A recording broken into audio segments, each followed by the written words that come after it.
Salut à tous les fans du review et bienvenue sur Nas Review, et aujourd'hui on va parler de l'épisode 1 de My Hero Academia saison 7. On est déjà à la saison 7 et dire que la saison 1 est sortie en 2015, putain, on en a fait du chemin, Bon, alors, l'épisode 1 d'ailleurs très étonnant que ce soit pas un épisode récap. Oui, mais il y a MHA Memories, gros. Non, vas-y, me rends pas fou. À chaque fois, MHA, à chaque saison, t'as des épisodes Memories, des épisodes récap, des pré-épisodes on va dire, et l'épisode 1 reste quand même un filler de merde. Là, en l'occurrence, c'est pas un filler de merde, on part directement dans l'action. Donc finalement, c'est pas plus mal, même si j'aurais bien aimé avoir un petit récap en 3 minutes, en 2-2, histoire de faire ça vite. Bon, ils l'ont fait quand même, mais je trouvais ça vraiment intéressant de voir où on en est. Bon, toujours avec Shigaraki, on voit que Deku, le mec, voilà, il est content, il se fait accepter à l'école. Tout le monde le kiffe, on voit aussi l'intervention de Chako qui dit, voilà, c'est un mec comme tout le monde, laissez-le, arrêtez de lui casser les bonbons. Vraiment stylé, et Deku, il essaye de s'en remettre, ça se voit qu'il est un peu fatigué, etc. Mais de l'autre côté, ça chauffe, et on voit aussi l'intervention des différents pays du monde entier par rapport à Shigaraki, parce que ce mec est en train de dérégler le marché des vilains. Si ça touche le Japon, qui est l'un des pays les plus sûrs du monde, avec justement All Might, le héros le plus fort du monde, il y a un énorme problème. Les États-Unis s'en mêlent, comme d'habitude, hein, que ce soit en géopolitique, que ce soit dans la vraie vie, que ce soit dans ce que tu veux. Ils font appel à leur meilleur héros numéro 1, qui n'est d'autre que Star and Stripe, qui veut dire étoile et rayure, donc qui font référence aussi au drapeau américain. Donc c'est pour ça que son costume, c'est le flag américain. C'est dégueulasse d'ailleurs. On dirait plus le protecteur, le Homelander dans The Boys. En vrai, c'est négué, non? On dirait un peu ça, mais bon, moins cruel évidemment. Mais ça me fait penser à ça. J'ai bien aimé au tout début de cet épisode le fait qu'on voit à la télé directement des États-Unis par rapport au Japon, ce qui se passe, le bordel que ça crée. Je trouve ça vraiment sympa. Nous aussi en tant que lecteurs, ça nous permet de nous resituer aussi. Ça, faudrait le noter aussi. Et l'apparition justement de Star and Stripe, je trouve ça vraiment stylé. La meuf, elle est avec son débardeur là, elle est là en mode bon les gars, on y va ou quoi, venez on se chauffe, on y va. Et rien à foutre. Je trouve ça vraiment stylé aussi. En tout cas, l'animation dans cet épisode est excellente. Évidemment, ça vaut pas un film, mais je trouve que en qualité, la Bones, ils se sont rattrapés parce que la saison 6 c'était dégueulasse. La saison 6 c'était dégueulasse. Le dernier film était dégueulasse aussi. Bon, là, ils ont fait un effort et j'aime beaucoup. L'épisode 1, en tout cas, il réussit, ça c'est sûr. On voit aussi All for One avec, comment il s'appelle, la tête de tortue, la Mbappé, là. Comment il s'appelle Ensuite, on voit All for One et Spinner qui discutent par rapport à Star and Stripe, qui disent, voilà, s'ils arrivent à la buter, s'ils arrivent à choper son pouvoir, eh bien, c'est gagné, c'est plié. Parce que cette meuf-là, elle a beau parler, elle a beau être forte et tout, elle passe pas par 4 chemins, elle est là pour péter les gueules. Je trouve ça aussi vraiment stylé de montrer aussi la menace que peut porter la numéro 1 aux États-Unis. On voit aussi qu'All for One conseille à Spinner, voire même il leur donne de, voilà, tu vas prendre le flambeau de Tomura, toi qui as été transformé par ton pouvoir, toi que personne n'aime, toi que tout le monde a justement exclu par rapport à ta gueule, tu es peut-être le porte-parole de tous ces gens-là qui ont été exclus, et je t'invite vraiment à les rallier à notre cause.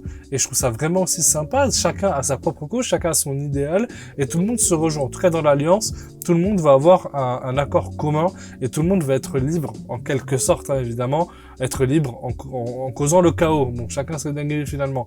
Mais je trouve ça vraiment aussi intéressant de prendre ce trait-là et voir ce que Spinner va faire dans les épisodes à venir. Le pouvoir de Star and Stripe, qui est l'un des pouvoirs les plus pétés de My Hero Academia, malheureusement, elle se fait counter assez facilement.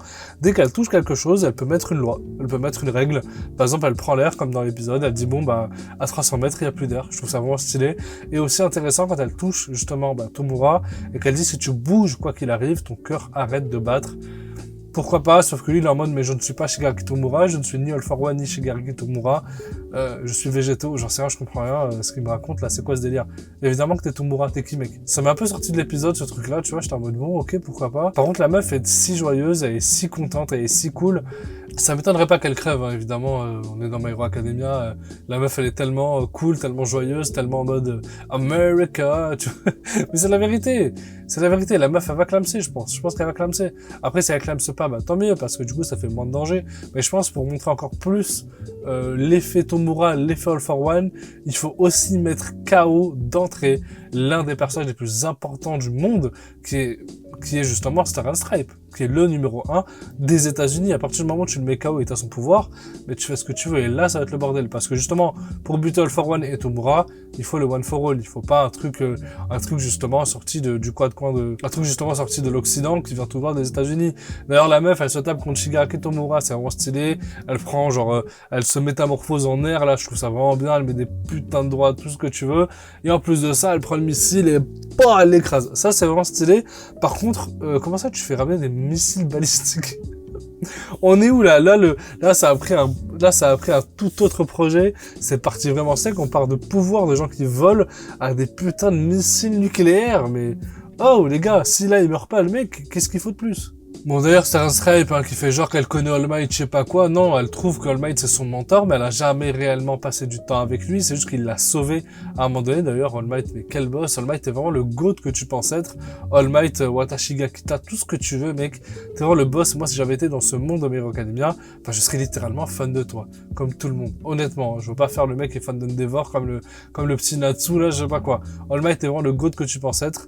Et j'aime beaucoup Star Stripe à voir dans l'épisode 2 comment elle va justement se surpasser, comment elle va faire pour buter Shigaraki Tomura, parce qu'évidemment, le cliffhanger avec les missiles balistiques, on s'y attend, évidemment ça servait à rien, on le sait, le mec est invincible, ça fait 4 saisons qu'il est invincible, que je raconte depuis la saison 1, tu crois que c'est maintenant que tu vas le kill ou quoi? Oh. Mais enfin, tout ça pour dire que c'est un épisode 1 réussi, moi qui n'ai pas lu les scans et qui était un peu sceptique par rapport à la saison 7, parce que la saison 6, elle était riche en émotions, mais bon, voilà, sans plus.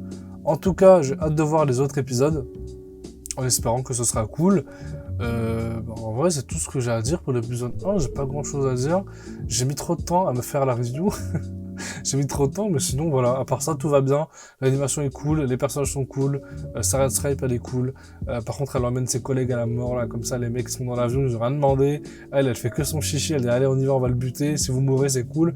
Et elle fait genre, allez, bisous. Oh, frérot, tu déconnes. Bon, enfin, bref. C'est à peu près tout, encore une fois, hein. J'espère que l'épisode 2 sera excellent.